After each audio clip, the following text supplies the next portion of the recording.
जैसे मैं पूछता हूं कि what do you know about the life of a saint, धीरे धीरे बोलता हूं, what do you know about the life of a Saint.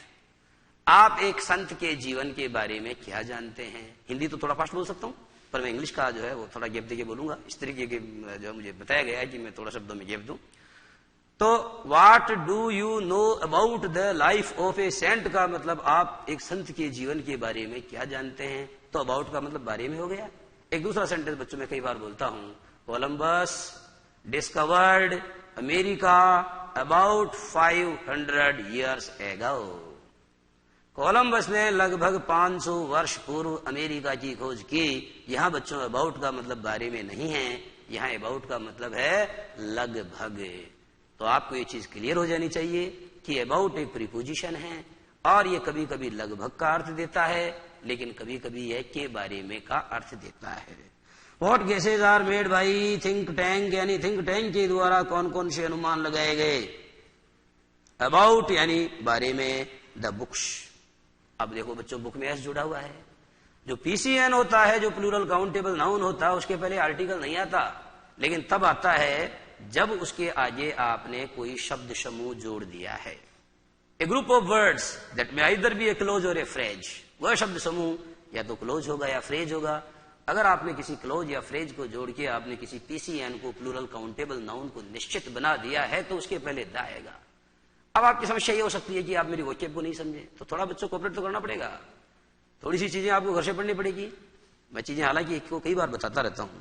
तो what guesses are made by think tank about the books found on earth. Books found on earth, यहां बच्चों ये बताया गया है बुक्स के पहले क्यों लगाया गया। वो किताबें जो पृथ्वी पर पाई जाती है, वो किताबें जो पृथ्वी पर पाई जाती है, उसके बारे में थिंक टैंक के द्वारा क्या क्या अनुमान लगाए गए। ये पेशी वॉइस का सेंटेंस। अब बच्चों मुझे जो बात समझानी है वो ये है, द अर्थ, देखो मेरी उंगली कहां है, the earth is a unique planet. मैं ये कहना चाहता हूं कि पृथ्वी एक अनोखा ग्रह है, और मैं ये समझाना चाहता हूं कि अर्थ के पहले द का प्रयोग हर सूरत में होता है, सदैव होता है। लेकिन ये जो बच्चों में घोड़े में कर रहा हूं, इसे ध्यान से देखो। ऑन अर्थ सही होता है, ऑन द अर्थ कभी नहीं होता है, अलग से लिख लो। एट नाइट होता है बच्चों, एट द नाइट कभी नहीं होता है। इसे इसी रूप में याद करना पड़ता है, लेकिन इन द नाइट हो सकता है। अगर आपने इन द नाइट लिखा है तो द बिल्कुल सही है, लेकिन अगर आप कहते हो कि मैं रात को पढ़ता हूं, तो इंग्लिश बनानी पड़ेगी I study at night, I study at night. अगर आपको कहा गया कि I study at the night, तो गलत है बच्चों। समझ में आ रही है। उसी तरीके से बच्चों एक शब्द आता ऑल नाइट। अगर आपने ऑल द नाइट बोला तो गलत है, ऑल द नाइट नहीं होता, ऑल नाइट ही होता है। अच्छे से दिमाग में बैठाइए। ऑल नाइट सही होता है, ऑल द नाइट नहीं होता है। बात क्लियर हो रही है। तो what guesses are made by think tank about the books found on earth, यानी पृथ्वी पर पाई जाने वाली किताबों के बारे में थिंक टैंक के द्वारा क्या क्या अनुमान लगाए गए। टाइम है बच्चों ए फ्यू सेकंड्स लेटर, कुछ एक सेकंड पश्चात। कुछ एक सेकंड पश्चात बच्चों, एक सेकंड शब्द लिखा है मैंने, SECOND। सेकंड का मतलब होता है एक तो फर्स्ट, एक सेकंड यानी प्रथम और द्वितीय, और एक सेकंड होता है बच्चों कौन सा, एक मिनट में कितने सेकंड्स होते हैं। There are 60 seconds in a minute. एक मिनट के अंदर 60 सेकंड होते हैं। तो स्पेलिंग सेम है, लेकिन इसके दो अर्थ हैं। एक मीनिंग तो इसका क्या हो गया, जो मिनट होता है उसमें सेकंड पाए जाते हैं, जिसे आप कह सकते हो हिंदी में कह सकते हो क्षण, क्षण कहते हैं आप, है ना। तो क्षण और भी छोटा होता है, पर आप इसको क्षण ही मानेंगे और क्या मानेंगे, पल मानेंगे। तो सेकंड जो है इसका मतलब होता है बच्चों पल या क्षण, और सेकंड का मतलब होता है पहला दूसरा। पहला तो फर्स्ट होता है और सेकंड का मतलब दूसरा होता है। ये चीज आपको क्लियर हो जानी चाहिए। A few seconds later, later यानी क्या होता है बच्चों, बाद में। देखो मैंने यहाँ लिखा है, एक तो लेटर होता है, लेटर का मतलब बाद में होता है। जैसे आई एम बिजी नाउ, अभी मैं व्यस्त हूं, I will talk to you later, ये आएगा मैं आपसे बाद में बात करूंगा। ये जो लेटर है बच्चों, इसका मतलब होता है बाद वाला क्रम की दृष्टि से। कैसे, जब मैं आपको कहता हूं कि Jim and Kim are brothers, Jim and Kim are brothers, Jim और किम भाई हैं। The former is very rich, पहला वाला तो बहुत धनवान है, but the latter is very poor, परंतु बाद वाला माने किम, बाद वाला, जिम और किम बोला मैंने, तो बाद वाला बहुत गरीब है। तो लेटर का मतलब क्या होता है बच्चों, क्रम की दृष्टि से बाद वाला, और इसका होता है समय की दृष्टि से बाद में। और ये लेटर जो होता है बच्चों, आप जानते हो कैपिटल लेटर, स्मॉल लेटर अक्षर होता है। ये लेटर वो होता है बच्चों जो आप जब किसी दूसरे को लिखते हो। माई फादर रोट मी ये लेटर, मेरे पिताजी ने मुझे एक पत्र लिखा। I wrote to my father last week, पिछले सप्ताह मैंने मेरे पिताजी को लिखा। रोट टू बोला मैंने, इसका मतलब अंडरस्टूड है कि मैंने पत्र ही लिखा। ओके, एक लेटर का मतलब आप बच्चों आप जानते हो, एक लेटर तो आपको बता दिया, कैपिटल लेटर, स्मॉल लेटर। एक लेटर का मतलब पत्र होता है, और एक लेटर होता है बच्चों जैसे हम कहते हैं 15 August is a red letter day in the history of India. 15 अगस्त भारत के इतिहास में एक गौरवमय दिन है। रेड लेटर डे, ये बच्चों क्या है, फ्रेज है, इडियम है, तो आपको समझना चाहिए। ए रेड लेटर डे का मतलब हरे लाल अक्षरों में लिखा हुआ दिन नहीं होता, इसका जो अर्थ है वह होता गौरवमय दिन। 15 August is a red letter day in the history of India. बात समझ में आ रही है? आगे देखेंगे हम लोग। ए फ्यू सेकंड्स लेटर, यानी कुछ एक सेकंडों के पश्चात। प्लेस देखो जगह है बच्चों, Mars space control. Mars space control का मतलब मंगल ग्रह का अंतरिक्ष नियंत्रण and the Centerville public library. और बच्चों ये लाइब्रेरी का नाम है, जैसे राधा कृष्ण लाइब्रेरी होती है, सेंट्रल लाइब्रेरी होती है, तो यहां बताया सेंटर विले पब्लिक, पब्लिक मानी सार्वजनिक, और सेंटर विले नामक सार्वजनिक पुस्तकालय जो है वहां का वो जगह है एटराइज। एटराइज का अर्थ लिखो बच्चों, पर्दा उठने पर। आप जानते हो जब नाटक चलता है तो पर्दा उठता है। एटराइज का मतलब होता है पर्दा उठने पर। Captain omega stands at centre, कप्तान ओमेगा खड़ी होती है कहां? एट सेंटर का मतलब बीचों बीच, इन सेंटर नहीं बोला, एट सेंटर। बस इसको देखो, अंडरलाइन करने वाली बात है, एट सेंटर। ठीक है बच्चों, निश्चित समय स्थान गति कीमत, निश्चित समय स्थान गति कीमत से पहले आप एट लगाते हैं। तो captain omega stands at centre, कप्तान ओमेगा बिल्कुल बीचों बीच में खड़ी होती है। Opening and closing card catalogue drawers in A confused fashion. जो कार्ड है बच्चों, कार्ड कैटेलॉग का मतलब मैंने बोर्ड पे लिखा है, कैटेलॉग का मतलब होता है सूची पत्र। ये जो कैटेलॉग, इसका मतलब क्या बताया? सूची पत्र। तो कार्डों की जो कार्डों का जो सूची पत्र है, तो कार्ड सूची पत्र की, ड्रॉवर्स का मतलब होता है दराजें, कार्डों के सूची पत्र की दराजों को खोलते हुए तथा जुड़ते हुए इन ए कंफ्यूज्ड फैशन। इन ए कंफ्यूज्ड फैशन का मतलब एट रैंडम। एट रैंडम को हिंदी में कहेंगे बच्चों अस्त व्यस्त तरीके से। लिखें आप, कप्तान ओमेगा सेंटर के, या मतलब कप्तान ओमेगा बीचों बीच में खड़ी होती है। Opening and closing card catalogue drawers in A confused fashion, यानी कार्ड सूची पत्र की दराज को बिल्कुल अस्त व्यस्त तरीके से खोलते हुए तथा बंद करते हुए कप्तान ओमेगा मंच के या पोडियम के बीचों बीच खड़ी होती है। आगे लिखा है बच्चों, लेफ्टिनेंट आयोटा। स्पेलिंग अच्छे से अंडरलाइन कर लेना, पहले भी कहा मैंने, स्पेलिंग याद करने लायक है। Lieutenant iota is up. Lieutenant iota ऊपर खड़ी है। लेफ्ट का मतलब होता है बच्चों बाईं ओर। Lieutenant iota is up left, यानी लेफ्टिनेंट आयोटा ऊपर खड़ी है बाईं ओर, या बाईं ओर ऊपर खड़ी है। काउंटिंग बुक्स, वह किताबों को गिन रही है। इन ए बुक केस। केस का मतलब बताया बच्चों CASE। केस का मतलब होता है बॉक्स। किताबों की जो बॉक्स है, किताबों का जो बक्सा है, उस किताबों के बक्से में वह किसको गिन रही है? Counting books in a book case, यानी किताबों के बक्से में वो किताबों को गिन रही है। तो आप देख रहे हैं केस यानी बॉक्स होता है बच्चों, और केस का मतलब ये होता है मैटर। जैसे I don't know anything regarding this case, इस केस के बारे में कुछ नहीं जानता हूं, तो केस यानी मैटर या प्रकरण होता है। और केस यानी होता है बच्चों इन दैट सिचुएशन, उस स्थिति में मैं आपकी सहायता नहीं कर पाऊंगा। In that situation I shall be unable to help you. तो इन दैट सिचुएशन, केस का मतलब सिचुएशन भी होता है। ठीक है बच्चों, ये जो केस शब्द है, और वैसे केस का मतलब एक और होता है बच्चों, जो कारक होता है ना, कर्ता ने कर्म को करण से, उस कारक को भी अंग्रेजी में आप केस ही कहते हैं। जैसे जो कर्ता कारक होता है उसे आप कहते हैं नॉमिनेटिव केस, जो कर्म कारक होता है उसे आप कहते हैं एक्यूजेटिव या ऑब्जेक्टिव केस, संबंध वाला जो उसे आप पजेटिव कहते हैं। तो मैं समझाना चाहता हूं कि हिंदी में जो कारक होते हैं कर्ता ने कर्म को करण से, उन्हें भी अंग्रेजी में केस कहा जाता है। बहरहाल आपको ये समझना है कि काउंटिंग बुक्स यानी वो किताबों को गिन रही है। इन्हें बुक केस का मतलब होता है एक किताबों के बक्से में से किताबों को गिनते हुए लेफ्टिनेंट आयोटा बाईं और ऊपर खड़ी है। Turning it upside down. Turning it upside down का इट यानी होता है बच्चों इसे, और टर्निंग अपसाइड डाउन का मतलब उलट पुलट करते हुए, इसे उलट पुलट करते हुए, किसे उलट पुलट करते हुए, किताबों के लिए तो आ नहीं सकता क्योंकि किताबें तो बहुवचन है, ये बक्से के लिए आ रहा होगा, ठीक है। इट किसके लिए आ रहा होगा? बक्से के लिए। इसे उलट पुलट करते हुए क्या कर रही है? इसे उलट पुलट करते हुए जो है, सॉरी मैं नीचे चला गया हूं। Lieutenant iota is left counting books in a book case. आगे आया बच्चों, देखो सार्जेंट ऊप इज, जो सार्जेंट ऊप है वह है एट राइट का मतलब दाईं ओर। सार्जेंट ऊप दाईं ओर है। Opening and closing a book, और वो क्या कर रहा है? वो ये कर रहा है कि एक किताब को बार बार खोद रहा, बंद कर रहा है, और ये जो बुक है बच्चों उसके लिए आया है। इट आई समझे? तो लाइन छूट गई थी मुझसे।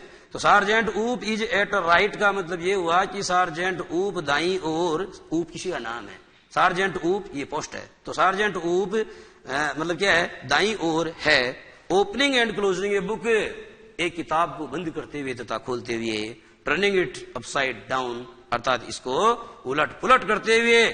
शेकिंग इट, इसको हिलाते हुए। शेक माने हिलाना होता है बच्चों, ठीक है। शेक हैंड का मतलब हाथ मिलाना होता है, तो हाथ मिला के हाथों को आप थोड़ा हिलाते भी हैं तो शेक हैंड कहते हैं उसे, ठीक है। तो मैंने कहा शेकिंग इट का मतलब इसे हिलाते हुए, किसे? उस किताब को हिलाते हुए। And then riffling, and then riffling, ये देखो बच्चों RIFFLING, रिफलिंग का मतलब ओपनिंग क्विकली, शीघ्रता से खोलते हुए। रिफलिंग का मतलब होता है ओपनिंग क्विकली या शीघ्रता से खोलते हुए। टर्निंग इट अपसाइड डाउन का मतलब इसे उलट पुलट करते हुए। शेकिंग इट, इसे हिलाते हुए। एंड देन और फिर, एंड देन और फिर।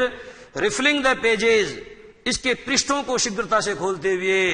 एंड शेकिंग हिज हेड, और अपना सर हिलाते हुए, और अपना सर हिलाते हुए। एक बात अच्छे समझ लो बच्चों, वर्ब की फर्स्ट फॉर्म में जब ING जोड़ते हैं तो एक अर्थ तो वो निकलता है जैसे शी इज रनिंग, वो दौड़ रही है, रहा रही का अर्थ निकलता है।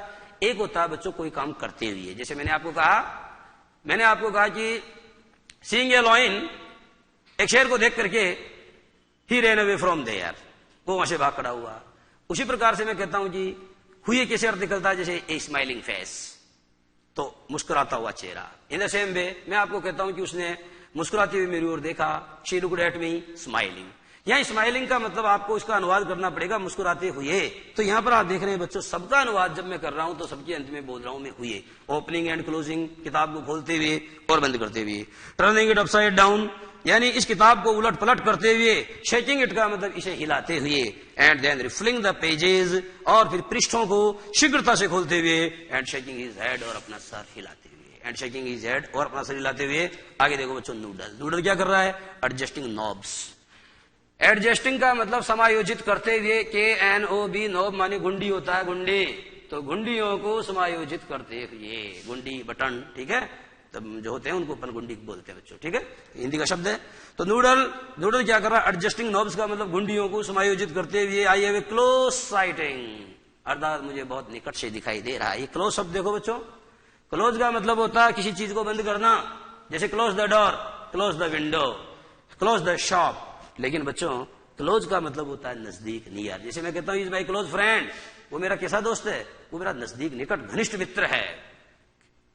ही केम क्लोज टू मी, वह मेरे बहुत करीब आया। तो CLO ऐसी क्लोज का मतलब करीब भी होता है। देखो बच्चों, I have a close sighting, इसका मतलब होता है I can see very closely, मैं बहुत करीबी से देख पा रहा हूं। किसे देख पा रहा हूं?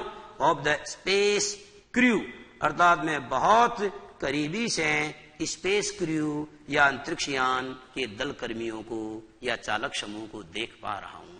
मैं बहुत निकट से अंतरिक्ष यान के दल कर्मियों को देख पा रहा हूं। सर यानी महाशय, महाशय मैं जो अपना अंतरिक्ष यान है जो हमने पृथ्वी पर भेजा है, जिसका नाम बताया मैंने PROBE, प्रोब 1 नाम का हवाई जहाज नाम का जो स्पेस क्राफ्ट भेजा है हमने, उसके बारे में क्या है बच्चों, मैं उसके दल कर्मियों को बहुत स्पष्ट रूप से देख पा रहा हूं महाशय, ऐसे बोलता है। आइए ब्रैकेट में लिखा हुआ think Tank puts on, put यानी रखना होता है, पुट ऑन यानी होता है बच्चों पहनना, वियर, WEAR, वियर यानी पहनना होता है। Think Tank puts on a pair of enormous goggles, enormous का मतलब होता है बहुत बड़े, अत्यधिक बड़े, और गूगल मानी चश्मा।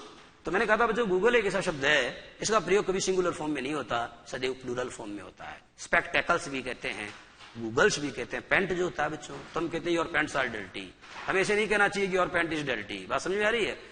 उसी तरीके से जो क्या बोलते हैं उसको, जैसे ट्राउजर है तो बच्चों ट्राउजर में एस जुड़ा हुआ होता है, ट्राउजर्स बोलना चाहिए, ठीक है। तो देखो इसमें क्या लिखा हुआ है, Think Tank puts on a pair of enormous Google's.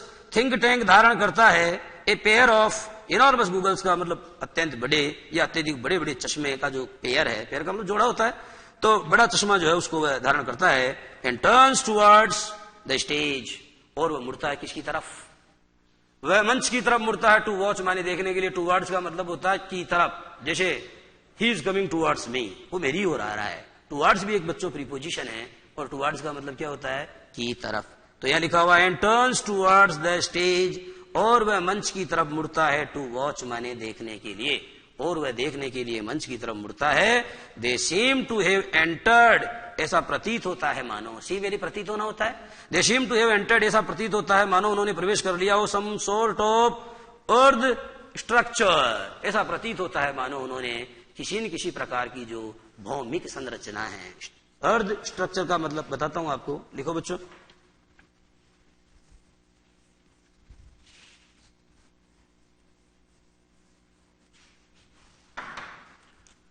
ये देखो, ये अर्थ और स्ट्रक्चर।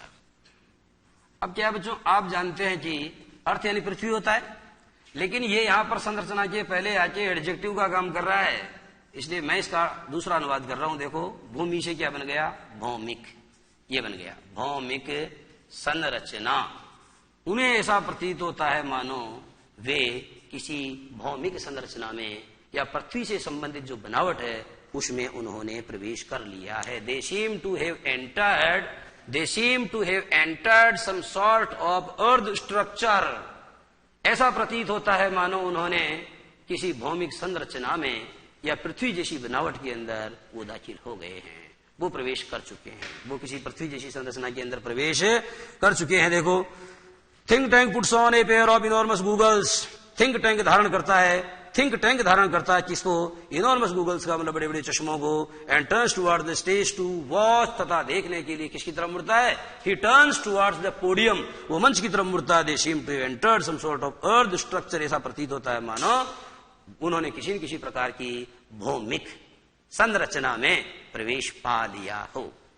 तो इस तरीके से बच्चों अपनी बात जारी रहेगी, लेकिन इससे पहले लेंगे हम 2 मिनट का ब्रेक।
तो बच्चों यहां तक आ गए थे हम लोग। देखना आप क्या लिखा हुआ है। थिंक टैंक कहता है आगे एक्सीलेंट।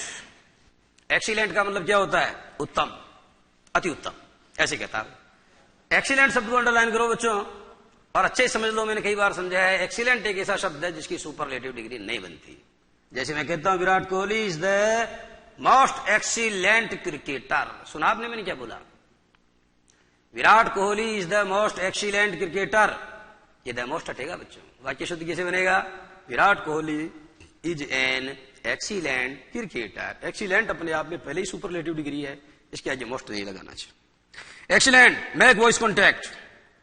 थिंक टैंक कहता है सुनो, वो जो प्रॉप 1 नाम का हमारा यान है, उससे क्या करो? उससे स्टैब्लिश वॉइस कॉन्टैक्ट, उसे ध्वनि संपर्क स्थापित करो। मैक का मतलब होता स्थापित करो, वॉइस का मतलब ध्वनि, कॉन्टैक्ट मानी संपर्क, उसे आवाज का संपर्क या ध्वनि संपर्क स्थापित करो। नोडल स्पीकिंग इनटू ए माइक्रोफोन, एक माइक्रोफोन में बोलते हुए क्या बोल रहा है वो? मार्स स्पेस कंट्रोल कॉलिंग, यानी मंगल ग्रह का अंतरिक्ष नियंत्रण बातचीत करना चाह रहा है। किससे? द क्रू, क्रू माने दल कर्मियों से या चालक समूह से, ऑफ प्रॉप 1, यानी सूचना संग्रह 1। प्रॉप 1 नाम का जो वो विमान है, उस विमान के दल कर्मियों से कौन बातचीत करना चाह रहा है? उनसे जो है एमएससी। एमएससी का मतलब बताया बच्चों आपको, मार्स स्पेस कंट्रोल का मतलब मंगल ग्रह अंतरिक्ष, मंगल ग्रह अंतरिक्ष नियंत्रण सूचना संग्रह 1 के दल कर्मियों से वार्तालाप करना चाह रहा है। दोबारा फिर वही लाइन बोलता है, मार्स स्पेस कंट्रोल कॉलिंग, बातचीत करना चाह रहा है। किससे? द क्रू ऑफ प्रॉप 1, यानी प्रॉप 1 के दल कर्मियों से कौन बात करना चाह रहा है? उनसे मंगल ग्रह का अंतरिक्ष नियंत्रण समूह जो है वो बात करना चाह रहा है। आगे देखो बच्चों, कम इन, अंदर आओ। कैप्टन ओमेगा, कप्तान ओमेगा, आप अंदर आइए and give us your location, और हमको अपनी लोकेशन के बारे में बताइए। फोन पे कह रहा हो कम इन, कैप्टन ओमेगा, कप्तान ओमेगा, आप जरा हमारी बात को सुनिए and please tell us about your exact location. और आपकी जो एग्जैक्ट लोकेशन है, एग्जैक्ट का मतलब जानते हो? ठीक ठीक, आपकी जो ठीक ठीक स्थिति है, अवस्थिति है, उसके बारे में हमको अवगत कराइए। ओमेगा स्पीकिंग इनटू ए डिस्क। ओमेगा बोलती है किसमें? एक यंत्र में बोलती है। डिस्क यानी यंत्र होता है, मशीन होता है, डिस्क हार्ड डिस्क होती है बच्चों, आप जानते हो, पेन ड्राइव की तरह। स्पीकिंग इनटू ए डिस्क यानी एक यंत्र में बोलते हुए, विच इज ऑन ए चैन, जो एक जंजीर पर लटका हुआ है, अराउंड हर नेक, यानी उसकी गर्दन के चारों तरफ एक जंजीर है और उस जंजीर में लटका हुआ ताबीज की तरह है। ताबीज जो होता है, उस ताबीज की तरह उस जंजीर में लटका हुआ क्या है? उस जंजीर में लटका हुआ एक, उस जंजीर में लटकी हुई एक डिस्क या एक यंत्र है, जिसके अंदर बोलती है कैप्टन ओमेगा, कप्तान Omega, to Mars space control, यानी कप्तान ओमेगा मार्स स्पेस कंट्रोल से जो है बातचीत करती है। और देखो क्या आगे बच्चों, lieutenant iota third person, sergeant third person, and I और first person, and I have arrived on earth, और हम सब कहां पहुंच गए हैं? हम सब पृथ्वी पर पहुंच गए हैं। कौन कौन? लेफ्टिनेंट आयोटा, सार्जेंट ऊप और मैं। We have arrived, we have reached on earth, हम पृथ्वी पर पहुंच चुके हैं, हम पृथ्वी पर पहुंच चुके हैं। यहां बच्चों मैं आपको ये समझाना चाहता हूं, प्रोनाउन के अंदर आपको एक नियम पता होना चाहिए। अगर दो या दो से अधिक प्रोनाउन का प्रयोग किया गया है, या यूं कहो कि अगर एक से अधिक प्रोनाउन आ रहे हैं तो उनका ऑर्डर क्या होता है बच्चों? सबसे पहले आएगा सेकंड पर्सन यू, इसमें यू नहीं है, फिर आएगा थर्ड पर्सन। थर्ड पर्सन कौन है? लेफ्टिनेंट आयोटा, कैप्टन ओमेगा, ये क्या है? ये थर्ड पर्सन है। और ये लास्ट में आई आ रहा है बच्चों, ये आई क्या है? ये आई फर्स्ट पर्सन है। प्रोनाउन का ऑर्डर यही होता है। अगर किसी सेंटेंस में एक से ज्यादा पर्सन के प्रोनाउन एक साथ आ रहे हैं तो बच्चों उनका ऑर्डर होता है 2, 3, 1। 2, 3, 1 का मतलब सबसे पहले आपको सेकंड पर्सन लिखना चाहिए अगर है तो, उसके बाद थर्ड पर्सन लिखना चाहिए, और उसके बाद फर्स्ट पर्सन लिखना चाहिए। जैसे मैं आपको कहता हूं कि you, she and I work together. You second person, she third person, and I first person. You, she and I work together, हम सारे साथ साथ काम करते हैं। लेकिन बच्चों अगर मैं इसको ऐसे बोलूं आई यू एंड शी, या शी यू एंड आई, तो गलत है। मेरा मतलब यह है कि सबसे पहले यू सेकंड पर्सन आएगा, उसके बाद थर्ड पर्सन, उसके बाद फर्स्ट पर्सन। और अगर सेकंड पर्सन है ही नहीं तो क्या होगा? सबसे पहले थर्ड पर्सन आएगा और उसके बाद में फर्स्ट पर्सन आएगा। बात समझ में आ रही है? और अगर सारे ही थर्ड पर्सन है तो कोई समस्या ही नहीं है, है ना? तो इस तरीके से आपको देखना चाहिए बच्चों। कि यहां पर देखो सबसे पहले क्या आ रहा है, क्या दिया हुआ है, लेफ्टिनेंट आयोटा सार्जेंट ऊप, ओमेगा नहीं है, लेफ्टिनेंट आयोटा सार्जेंट ऊप and I have arrived on earth. Lieutenant iota sergeant ऊप तथा मैं, हम सब कहां पहुंच गए, हम पृथ्वी पर पहुंच चुके हैं। विदाउट इंसिडेंट का, विदाउट इंसिडेंट को अंडरलाइन करो बच्चों, इसका मतलब होता है बिना किसी अप्रिय घटना के। लेफ्टिनेंट आयोटा सार्जेंट ऊप और मैं बिना किसी अप्रिय घटना के पृथ्वी पर पहुंच चुके हैं। आगे लिखा है we have taken shelter in this, हमने इसमें शरण ले ली है, हमने इसमें शरण ले ली है, इन दिस यानी इसमें, हमने इसमें शरण ले ली है। इंडिकेट्स रूम, कमरे की तरफ संकेत करती है, कमरे की तरफ इशारा करते हुए वह कहती है कि हमने इसमें शरण ले ली है, पनाह ले ली है, ठीक है। दिस क्वार्टर, इसका मतलब हुआ इन दिस स्क्वायर प्लेस, ये जो वर्गाकार जगह है, स्क्वायर तो आप जानते हो, स्क्वायर वर्गाकार, तो ये जो वर्गाकार जगह है, इस जगह में हमने शरण ले ली है। Have you any idea where we are, क्या आपको अंदाजा है, क्या आपको थोड़ा अनुमान है कि हम कहां हैं। Have you any idea, do you have any idea where we are, क्या आपको इस बात का अनुमान है कि हम कहां हैं। लेफ्टिनेंट आयोटा, लेफ्टिनेंट आयोटा, क्या आपको इस बात का कुछ अंदाजा है कि हम कौन से स्थान पर हैं। Iota I can't figure it out, I can't make it out, मैं इसका अनुमान नहीं लगा सकती हूं। I can't gas, I can't find it out. तो बच्चों यहां पर लिखा है फिगर आउट का मतलब होता है मतलब जानना, मैं इस बात का पता नहीं लगा सकती हूं, मैं ठीक ठीक नहीं बता सकती हूं, मुझे समझ में नहीं आ रहा कि हम कहां हैं। कैप्टन, मैं ठीक ठीक नहीं बता सकती हूं कप्तान। होल्डिंग अप ए बुक, एक किताब को पकड़ते हुए, एक किताब को थामते हुए। आई हैव काउंटेड, मैं गिन चुकी हूं। आई हैव काउंटेड, मैंने गिन लिए हैं 2000, मैंने 2000 तक गिन लिए हैं। Of these peculiar items, of का मतलब में से होता है, दीज माने इन, पेक्यूलियर आइटम्स का मतलब होता है विचित्र वस्तुएं। तो मैंने इन विचित्र वस्तुओं में से 200 तक गिन लिया है, मैंने इन विचित्र वस्तुओं में से 200 तक गिन लिया है। This place must be some sort of, must यानी होता है बच्चों निश्चित रूप से होना, निश्चित रूप से होना चाहिए, इस जगह को निश्चित रूप से होना चाहिए। दिस प्लेस माने इस जगह को, मस्ट का मस्ट बी यानी निश्चित रूप से या अवश्य ही होना चाहिए। सम माने कोई न कोई, सम सॉर्ट ऑफ कोई न कोई। स्टोरेज बार्न, अंडरलाइन करो, स्टोरेज बार्न का मतलब होता है बच्चों खलिहान भंडार, इस जगह को निश्चित रूप से ही या अवश्य ही कोई न कोई खलिहान भंडार होना चाहिए, इस जगह को निश्चित रूप से या अवश्य ही कोई खलिहान भंडार होना चाहिए। What do you think sergeant ऊप, सार्जेंट ऊप आपका विचार क्या है। व्हाट इज योर ओपिनियन, तुम्हारा विचार क्या है, आप क्या सोचते हैं। ऊप I haven't a clue, I haven't a signal, I haven't a hint, मेरे पास कोई हिंट नहीं है, मेरे पास कोई संकेत नहीं है, मैं कुछ मैं बताने में असमर्थ हूं। I have been to 7 galaxies, इसका मतलब होता है I have gone to 7 galaxies का मतलब मैं अंतरिक्ष की 7 आकाश गंगाओं का भ्रमण कर चुका हूं। I have been to 7 galaxies का मतलब मैं अंतरिक्ष की 7 आकाश गंगाओं में जा चुका हूं। But I have never seen anything like this, परंतु इस जैसी चीज मैंने आज तक कभी नहीं देखी, परंतु इस जैसी चीज मैंने आज तक कभी नहीं देखी। मे भी हो सकता है, परहैप्स, मे बी को अंडरलाइन कीजिए बच्चों, इसका मतलब लिखेंगे आप शायद, मे बी यानी होता है शायद।